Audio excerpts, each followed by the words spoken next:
Assalamu alaikum class. As you know that City High School has been started online classes and we are going to discuss the topic metallic bond. Metallic bond जैसे कि आपको नाम से ही पता चला है, ये क्या होगा, एक ऐसा बॉन्ड होगा जो कि किसके दरमियान होगा, बिटवीन मेटल्स के होगा. ठीक है, ये क्या होगा, बिटवीन मेटल्स, यानी एक ऐसी फोर्स ऑफ अट्रैक्शन जो किसको कंबाइन करके रखी के होगी, वो मेटल्स को कंबाइन करके रखी हो, उसको क्या कहा जाता है, मेटेलिक बॉन्ड कहा जाता है. अगर अब मेटेलिक बॉन्ड को देखा जाए तो सबसे पहले हमें पता होना चाहिए बिटवीन मेटल्स का है, तो हमें सबसे पहले पता होना चाहिए कि मेटल्स क्या है. First of all we have to know what are metals. Metals क्या हैं, मेटल्स एक ऐसे सब्सटेंस हैं, मेटल्स क्या हैं जी, ये ऐसे सब्सटेंस हैं that have ability that can lose electron easily.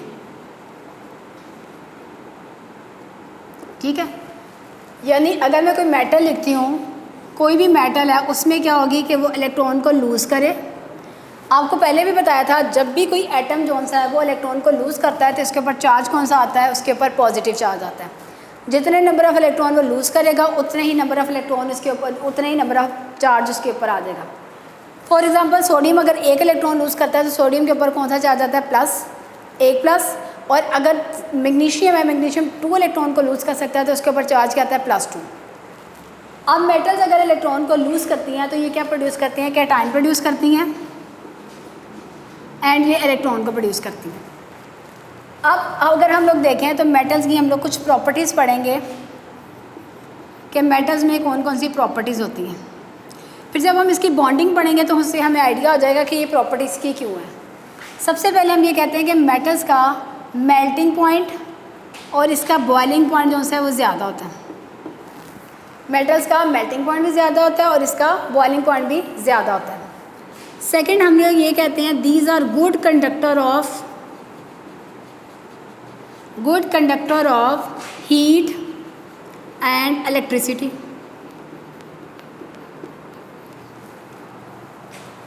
Good conductor of heat and electricity, उसकी रीज़न क्या है, क्योंकि इसके पास क्या होते हैं, फ्री इलेक्ट्रॉन्स होते हैं. फ्री इलेक्ट्रॉन्स क्या होते हैं, इलेक्ट्रॉन्स के ऊपर नेगेटिव चार्ज होता है. और हम लोग ये क्या कहते हैं कि फ्लो ऑफ चार्जेस हमारे पास क्या होता है, इलेक्ट्रिक करंट होता है. तो ये इनको हम लोग क्या कह सकते हैं, ये क्या है, इलेक्ट्रॉन कैरियर है. या हम लोग कहते हैं कि ये चार्ज कैरियर, इस वजह से ये क्या कंडक्ट कर सकते हैं, इलेक्ट्रिसिटी को कंडक्ट कर सकते हैं. ये एक्सरसाइज में भी क्वेश्चन है कि इनको हम लोग गुड कंडक्टर ऑफ इलेक्ट्रिसिटी क्यों कहते हैं, because of presence of huge number of या large number of freely move electrons. Third हम इसके कहते हैं कि ये जो मेटल जो होती हैं हमारे पास, ये क्या होती हैं, हैवी इन नेचर होती हैं. ज़ाहिर है अगर इनके मेल्टिंग और बॉइलिंग पॉइंट ज़्यादा है तो इनकी बॉन्डिंग बहुत स्ट्रॉन्ग होगी.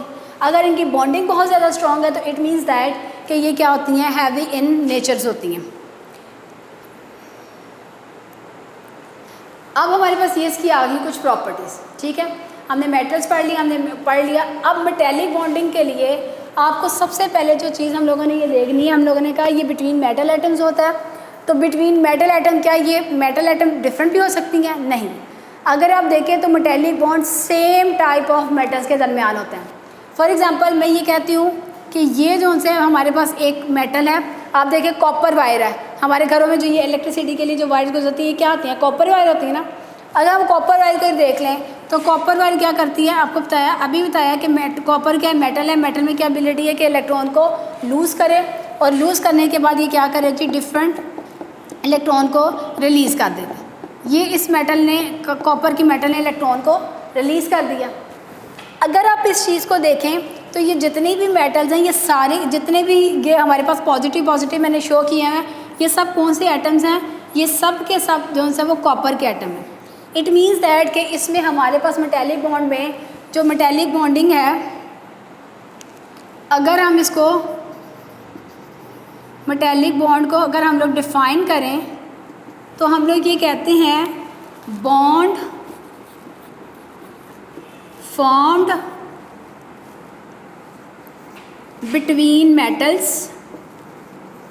बॉन्ड फॉर्म बिटवीन मेटल्स, यानी मेटल कौन सी, पॉजिटिवली चार्ज आइंस.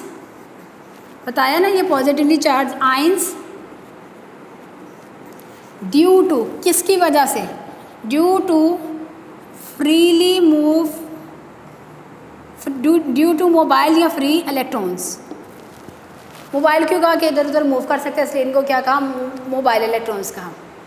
फिर मैंने आपको ये बताया कि इनमें जो सबसे इम्पोर्टेंट हमें चीज़ याद रखनी है कि मेटेलिक बॉन्ड सेम एटम्स के दरमियान होता है। ठीक है, सेम एटम्स के दरमियान होता है। अगर हम इसको ही हाईलाइट करें तो ये पॉजिटिव क्या है? ये हमारे पास न्यूक्लियाई हैं, किसके? मेटल्स के। और ये जो मैंने डॉट डॉट शो किए हैं, ये क्या शो करते हैं? ये फ्री इलेक्ट्रॉन्स हैं। अब हमारे जहन में ये क्वेश्चन अराइज होता है कि मेटल जो है वो पॉजिटिव चार्ज बनाता क्यों है? मेटल में ये कैपेबिलिटी है क्योंकि ये कैटायन फॉर्म करे। ये अगर आपको याद हो तो मैंने आपको ये बताया था कि डाउन द ग्रुप जाएं तो मेटेलिक करैक्टर इंक्रीज होते हैं। उसकी रीज़न क्या है? उसकी रीज़न ये है कि अगर आप ये देखें मेटल जोन से हैं उस, अब इसकी एक्सप्लेनेशन में हमने बताना है। ये लॉन्ग क्वेश्चन अगर आपको आता है ना तो आपने ऐसे अटैम्प्ट करना है जैसे मैं बोर्ड पे रिप्रेजेंट कर रही हूँ। ठीक है, मेटेलिक बॉन्ड आ गया। अब इसकी एक्सप्लेनेशन क्या है कि मेटल्स, हमने कहा कि metal can lose the electron. अब यहाँ क्वेश्चन ये अराइज होता है कि मेटल इलेक्ट्रॉन लूज़ कैसे कर सकते हैं और क्यों कर सकते हैं? ऐसी क्या वजह है कि मेटल इलेक्ट्रॉन को लूज़ कर सकें? तो सबसे पहले जो इसकी रीज़न आती है, मेटल्स का साइज़ बहुत बड़ा होता है। फिर ये क्वेश्चन जहन में आता है साइज़ कैसे बड़ा होता है? आपको मैंने बताया था ऐसा साइज़ ऐसा शेल, जिसका साइज़ बड़ा होगा उसमें नंबर ऑफ़ शेल ज़्यादा होंगे। क्यों ज़्यादा है? क्योंकि इसमें नंबर ऑफ़ शेल ज़्यादा है। अगर मैं एक मेटल एटम का स्ट्रक्चर शो करूं तो मैं कहती हूँ कि मेटल का साइज़ बड़ा है। जैसे यहाँ पे मैं मैग्नीशियम एटम को शो कर रही हूँ, 2, 8 और 2। इस मैग्नीशियम मेटल का साइज़ जो है वो बड़ा है। अब इस मैग्नीशियम एटम में देखें, ये प्रोटॉन है और ये इधर जो है ये 2 इलेक्ट्रॉन्स हैं। मैंने वैसे ही लिख दिया, मैं जनरल रिप्रेजेंट कर रही हूँ। ये इलेक्ट्रॉन्स हैं इसके एटम में। अब इन शेल्स की वजह से इन इलेक्ट्रॉन्स पे होल्ड इसका बहुत कम है। जब इन इलेक्ट्रॉन पे इसका होल्ड बहुत कम होगा तो ये इलेक्ट्रॉन जो है वो इजीली बाहर निकल सकते हैं। यानी इजीली बाहर निकालने के लिए मैं थोड़ी सी भी एनर्जी प्रोवाइड करें तो ये बाहर निकल जाते हैं। तो एनर्जी इलेक्ट्रॉन निकालने के लिए जो एनर्जी होती है उस प्रोसेस का नाम क्या बताया था आपको? Ionization energy. इसका मतलब ये है कि जब मेटल्स आइटम का साइज़ बड़ा होगा, साइज़ बड़ा क्यों होगा? क्योंकि इनके शेल ज़्यादा थे। जब इनके शेल ज़्यादा हैं इट मीन्स दैट कि इनकी आयोनाइजेशन पोटेंशियल एनर्जी जो सी है, आयोनाइजेशन एनर्जी बहुत कम है।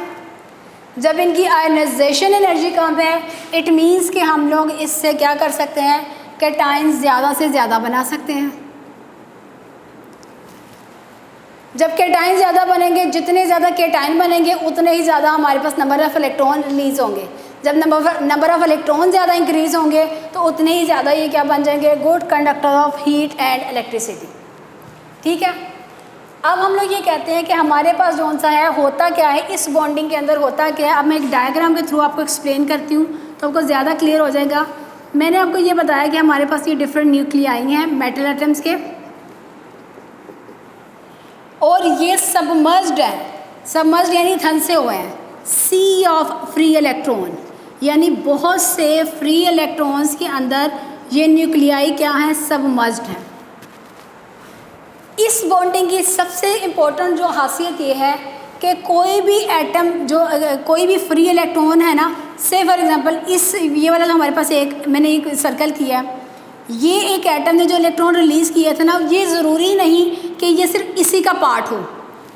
ये क्योंकि फ्रीली मूव कर रहे हैं, ये इलेक्ट्रॉन मूव करके इधर भी जा सकता है, ये इसके साथ भी जाके कंबाइन कर सकते हैं।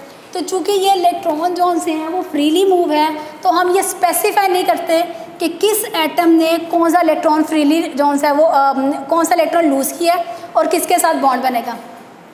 अब होता है कि ये फ्री इलेक्ट्रॉन है, इसके ऊपर नेगेटिव चार्ज, और ये पॉजिटिव है, इसके ऊपर पॉजिटिव चार्ज। इसकी इसके साथ बॉन्डिंग हो गई, इस पॉजिटिव की इसके साथ भी बॉन्डिंग हो सकती है, इसकी इस डायरेक्शन में भी बॉन्डिंग हो सकती है। अगर आप देखें तो इनकी जो बॉन्डिंग है वो डिफरेंट डायरेक्शंस में होती है। जब हर तरफ से इसकी बॉन्डिंग हो रही है और डिफरेंट डायरेक्शंस में इसकी बॉन्डिंग हो रही है तो इसका मतलब ये है कि ये बहुत ज़्यादा कॉम्पैक्ट है। हर तरफ से बॉन्डिंग हो रही है, इनमें फोर्स ऑफ अट्रैक्शन बहुत ज़्यादा होगी। जितने भी इलेक्ट्रॉन हैं इनके ऊपर नेगेटिव चार्ज, जितने पॉजिटिव हैं उनके पॉजिटिव चार्ज, नेगेटिव और पॉजिटिव हर तरफ से अट्रैक्ट हो रहे हैं, हर तरफ से बॉन्डिंग कर रहे हैं। इसका मतलब है कि इनमें बॉन्डिंग जो है बहुत ज़्यादा स्ट्रॉन्ग हो जाएंगी, इनमें फोर्स ऑफ अट्रैक्शन बहुत ज़्यादा स्ट्रॉन्ग हो जाएंगी। जब फोर्सेज ऑफ अट्रैक्शन स्ट्रॉन्ग हो जाएंगी तो मेटल्स क्या हो जाएंगी, हैवी। अब इसी की केमिस्ट्री से आपको इसकी प्रॉपर्टी का अंदाज़ा होगा। पहली मैंने इसकी प्रॉपर्टी आपको ये कहा कि these are good conductor of heat and electricity. Why these are good conductor of heat and electricity? Because they carry positive as well as negative electrons. So ये चार्ज कैरियर्स हैं, इस वजह से इलेक्ट्रिक करंट और heat के good conductor हैं। दूसरा मैंने ये कहा कि ये हैवी होती हैं। हैवी की नेचर अब आपको पता चल गई, क्यों? क्योंकि जो इसके इलेक्ट्रॉन्स हैं वो इलेक्ट्रॉन्स जो से हैं वो स्पेसिफाई नहीं होते। इलेक्ट्रॉन्स जो से वो स्पेसिफाई नहीं होते फॉर सिंगल एटम, ठीक है। ये सबमर्ज्ड होते हैं सी ऑफ इलेक्ट्रॉन्स, यानी ये एक पूल है। इस पूल में, जैसे आप पूल में नहीं ना बता सकते कि ये इस एरिया का पानी, ये इस एरिया का पानी, इसी तरह आप ये भी नहीं बता सकते कि ये जो इलेक्ट्रॉन है किस न्यूक्लियस से बिलोंग करते हैं। ये कोई भी किसी भी न्यूक्लियस के, क्योंकि सेम तरह के एटम है ना, सेम एटम है, ये इसकी प्रॉपर्टी बताइए, सेम एटम है तो सेम ही इलेक्ट्रॉन होंगे, सेम ही न्यूक्लियस होगा, ये किसी के साथ भी जाके कंबाइन कर लेगा। इस वजह से इसकी नेचर जो है वो क्या हो जाएगी, मेटल्स की नेचर हैवी हो जाएगी। जब कोई चीज़ भारी है जिसके अंदर strong electronegative strong force of attraction है तो ऑटोमेटिकली वो क्या हो जाएंगे, उनके मेल्टिंग पॉइंट और इनके बॉइलिंग पॉइंट भी फिर क्या हो जाएंगे, हाई हो जाएंगे। तो इन तीन प्रॉपर्टीज़ को हम लोग इसकी केमिकल केमिस्ट्री के थ्रू बता सकते हैं कि ये इनके अंदर जो मेटल्स के अंदर तीन ये मेजर प्रॉपर्टीज़ है वो पोजेस करती हैं। वो क्यों पोजेस करती हैं? चूँकि मेटल एटम जो से सिंगल एटम से स्पेसिफाई नहीं की होती, इसके जो न्यूक्लियाई होते हैं their nuclei are submerged in sea of electrons, ठीक है। हम इनमें स्पेसिफाई नहीं कर सकते कि कौन सा इलेक्ट्रॉन किसके साथ जो सा वो बिलोंग कर। सो कौन सी चीज़ इसको होल्ड करके रखती है, इलेक्ट्रॉन। फ्री इलेक्ट्रॉन जो से हैं वो होल्ड करते हैं किसको, पॉजिटिव चार्ज मेटल्स को, जिसकी वजह से इसके अंदर जो है वो क्या बनता है, मेटेलिक बॉन्ड बनता है। अब हमारे पास आ जाता है ये जी, हम लोगों ने मेटेलिक बॉन्ड की केमिस्ट्री को डिस्कस कर लिया। अब इससे रेलिवेंट जो एक्सरसाइज के शॉर्ट क्वेश्चन आंसर्स हैं, इस टॉपिक से रेलिवेंट जो एक्सरसाइज के शॉर्ट क्वेश्चन आंसर्स हैं वो आप जल्दी से देख लें। वो आते हैं जी टेस्ट योर सेल्फ के क्वेश्चन आंसर आते हैं 1 to 5 शॉर्ट क्वेश्चन आंसर इससे रेलिवेंट आते हैं। और एक्सरसाइज का लॉन्ग क्वेश्चन नंबर जो है इसका 7 और 9, 7 हमारे पास इससे रेलिवेंट आता है। एक्सरसाइज का लॉन्ग क्वेश्चन 7 और 1 to 5 हमारे पास इस टॉपिक से रेलिवेंट है। नेक्स्ट जो टॉपिक है वो छोटा सा टॉपिक है, इसको डिटेल में हम लोग कल स्टडी करेंगे। आज जस्ट हम लोग इसका थोड़ा सा एक ओवरव्यू लेते हैं, क्योंकि जो नेक्स्ट हम लोगों ने टाइप्स बॉन्डिंग ही पढ़नी है ना वो इसी टॉपिक से रेलिवेंट होनी है। तो हमारे टॉपिक है जी इंटरमॉलिक्यूलर फोर्सेस। इंटरमॉलिक्यूलर फोर्सेस, अगर आप इस टॉपिक को ही देखें ना तो आपको पता चल जाता है ये कॉम्बिनेशन है 2 वर्ड्स का, inter and molecules. Inter means between and molecules mean molecule, यानी ये क्या है, ये एक ऐसी फोर्स है, इसी से ना आप टर्म बना सकते हैं, इसकी डेफिनेशन बना देते हैं। Forces between the molecule known as inter molecular forces. Say for example मैं ये कहती हूँ कि मेरे पास एक कंपाउंड है हाइड्रोजन क्लोराइड। ये हाइड्रोजन क्लोराइड का एक मॉलिक्यूल है, एक और हाइड्रोजन क्लोराइड का मॉलिक्यूल पड़ा हुआ। हम लोगों ने पहले डिटेल में ये चीज़ स्टडी किया है कि हाइड्रोजन क्लोराइड में हाइड्रोजन के ऊपर पार्शियल पॉजिटिव चार्ज, क्लोराइड के ऊपर पार्शियल नेगेटिव चार्ज। हाइड्रोजन पे पार्शियल पॉजिटिव चार्ज, क्लोराइड पे पार्शियल नेगेटिव चार्ज।